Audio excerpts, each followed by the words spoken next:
Trump surus Kuuba diktatuuri kõri ja Havanna vastas nii, nagu nurka surutud režiimid ikka vastavad, vabastades kiirustades üle 2000 vangi amnestiaga, mida esitleti kui humanitaarset žesti, kuid mis tuli just siis, kui USA surve kasvas, Washingtoniga peeti pingelisi läbirääkimisi ning Trumpi valitsus survestas saare vana kommunistlikku aparaati.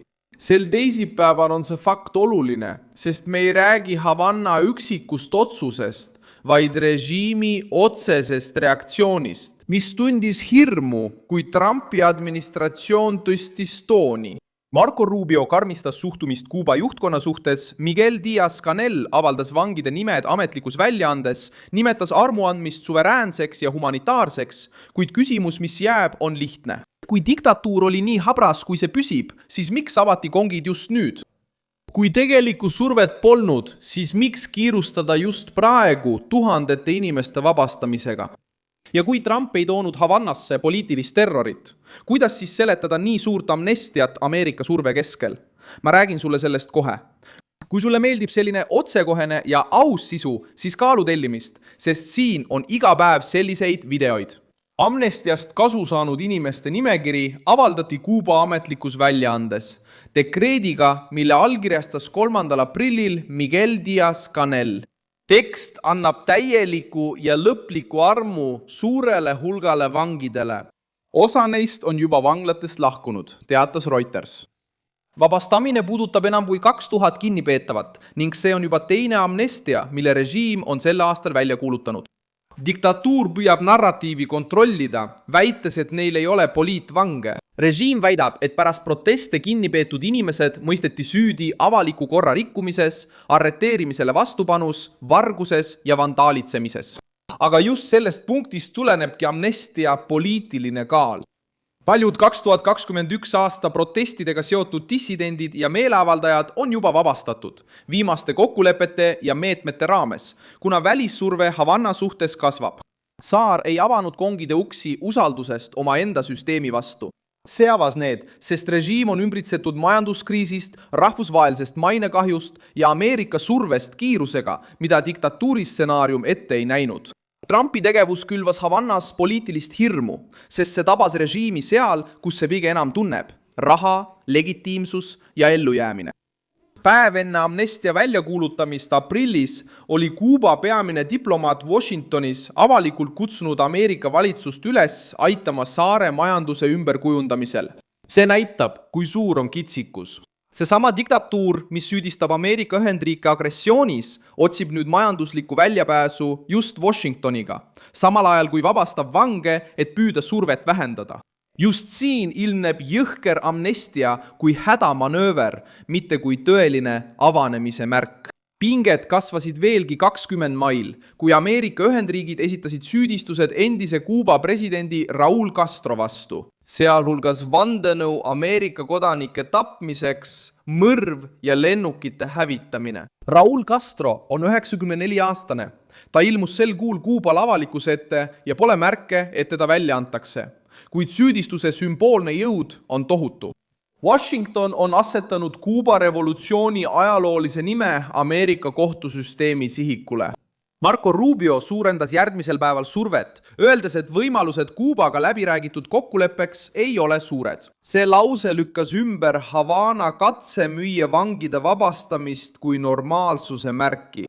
Rubio tegi selgeks, et Ameerika administratsioon eelistab diplomaatilist lahendust, kuid ei usalda praegust kommunistlikku juhtkonda. Bruno Rodriguez, Kuuba välisminister, reageeris, süüdistades Rubiot sõjalise agressiooni õhutamises ja Kuuba ekslikus terrorismi toetajaks nimetamisel. Havana reaktsioon näitab, et surve on jõudnud Kuuba võimu keskmesse ja sundinud režiimi vastama kaitsvamal toonil. Režiim püüab samuti muuta amnestiat sisemise propaganda vahendiks. Nimetades seda sammu humanitaarseks ja suveräänseks žestiks, püüab Díaz-Canel öelda Kuuba rahvale, et valitsus hoiab endiselt ohje enda käes. Kuid sündmuste käik paljastab selle etenduse. Kõigepealt tulid rasked läbirääkimised Washingtoniga. Seejärel tuli vangide nimekiri. Seejärel tulid süüdistused Raúl Castro vastu. Vahetult pärast seda jahutas Rubio kõik ootused lihtsale kokkuleppele. See, mida me näeme, on diktatuur, mis vabastab vange, püüdes samal ajal takistada Ameerika surve jõudmist veelgi suurema kriisini. Inimõiguste rühmad osutavad, et probleem on kaugel lõppemisest. Inimõiguste organisatsioon Human Rights Watch teatas aprillis, et Kuubal oli endiselt üle 700 poliitvangi. Selliste organisatsioonide nagu Justiça, 11 Jäi ja Prisoners Defenders andmetel. Lisaks sadadele inimestele, kes on koduarestis või muude piirangute all. Prisoners Defenders teatas samuti mais, et Kuuba jõudis 2026 aasta aprillis uue rekordini. 1260 poliitvangi. See fakt kinnitab arusaama, et amnestia ei puhasta diktatuuri mainet. See näitab vaid, et režiim otsustas osaliselt järele anda, et proovida piiramisrõngas ellu jääda. Kuuba kriisil on ka majanduslik komponent, mida diktatuur ei suuda varjata. Saar seisab silmitsi elektripuuduse, toidunappuse, spetsialistide lahkumise, tootmisvõimsuse languse ja välisabi sõltuvusega. Kui sellises seisus režiim vabastab läbirääkimistel Ameerika Ühendriikidega üle 2000 vangi, on sõnum rahvale selge. Valitsus ei tegutse heatahtlikkusest, vaid püüab aega võita. Amnestia muutub poliitiliseks päästeventiiliks, et vähendada rahvusvahelist survet, rahustada perekondi ja näidata mingit žesti, samal ajal kui režiimi struktuur jääb endiselt kinni. Trump kasutab seda nõrkust poliitilise relvana. Valge Maja oli juba karmistanud oma seisukohta Kuuba suhtes, käsitledes režiimi ohuna Ameerika Ühendriikide julgeolekule. Viidates sidemetele strateegiliste vastastega, koostöö ja julgeolekuprobleemidele ning Havana varasemale käitumisele seoses väljasaatmiste ja rändekontrolliga.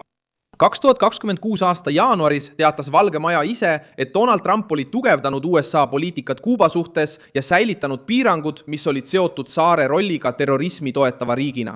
See raamistik muudab amnestia üheks osaks suuremast võitlusest. See pole ainult vangistus, vaid ka võim. Kuuba diktatuur teab, et iga praegu vabastatud vang on tõend selle kohta, et väline surve toimib. Režiimi jaoks võib tuhandete inimeste vabastamine tunduda katse leevendada olukorda. Trumpi jaoks kinnitab see samm seisukohta, et Havana tegutseb ainult siis, kui ta tunneb tõelist hirmu tagajärgede ees. Seetõttu häirib amnestia kommunistlikku tuumikut nii palju. Vangide vabastamine ei tähenda veel vaba opositsiooni lubamist. Režiim võib ühe käega ukse avada, kuid teisega jätkab ta järelevalvet, piiranguid ja repressioone. Üle 2000 vangi amnesteerimine näitab diktatuuri, mis püüab surve all hingata. Trump pani Havana silmitsi suure poliitilise hinnaga. Rubio tegi lõpu pehmele ja diplomaatilisele jutule. Ja Raul Castro juhtum tabas Kuuba kommunistliku võimu kõige vanemat sümbolit. Nüüd püüab režiim taganemist müüa kui suveräänset žesti, aga Kuuba rahvas näeb nõrgenenud struktuuri, mis on sunnitud vabastama vange, samal ajal kui seisab silmitsi Washingtoni, majanduskriisi ja kasvava vabaduse nõudega omaenda saarel. Mina olen Milson Alves, rahvusvaheliste suhete asjatundja ja minu eesmärk on hoida sind iga päev tõega kursis. Uudiste lingid leiad videokirjeldusest. Pane sellele videole like, telli kanal ja vaata lõpus kommentaare, et olla veelgi paremini seotud Milson Alvese kogukonnaga.